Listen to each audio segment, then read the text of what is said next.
Alright, here's how I turn a pile of free wood chips into a rich, low-till garden bed. No heavy tilling, just patience and a little strategy. Step 1. Sourcing. I start by getting the right loads of wood chips. Easiest route?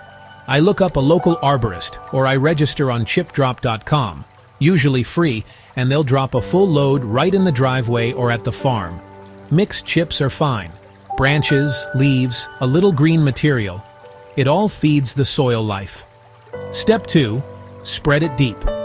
I'm aiming for a solid foot of coverage over the whole area. If you leave chips in a big pile, they break down way slower and go anaerobic in the middle. You can spread by hand with a rake or with a shovel, but I use a small garden tractor with a cultivator. I push, I pull, and I level that pile into a smooth 12-inch blanket. Think of it like building a comfy mattress for microbes. Step 3. Monthly maintenance.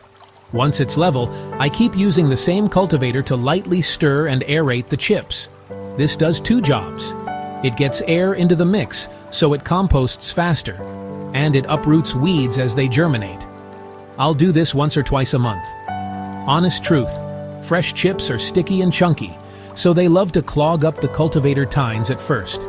But month by month, as the chips break down, clogging drops off. It's like a progress bar you can feel. Step 4. Time and signs. I usually give the chips a full year. Here's how I know they're ready. First, the cultivator stops clogging. That's my practical test. Second, the chips darken from pale tan to a deep chocolatey brown. Third, the texture shifts. It goes from sharp, obvious chips to something that looks and feels soil-like, crumbly, with a grainy, powdery loam vibe. When I can squeeze a handful and it holds a soft crumble, that's the green light. At this point, I've basically made a living mulch and compost layer without tilling. If I built this right on a new garden plot, I can plant directly. Pull back a little, add a streak of compost if I want a boost, and tuck in seedlings. For seeds, I like a shallow trench of finished compost on top, then sow. If I did this in a designated composting zone, I move it in late fall or early spring. I spread the finished mulch onto the surface or scoop it as a 2 to 4 inch top dress. That feeds worms, buffers moisture, suppresses weeds, and keeps the soil structure intact. Low till, high payoff. Final tips.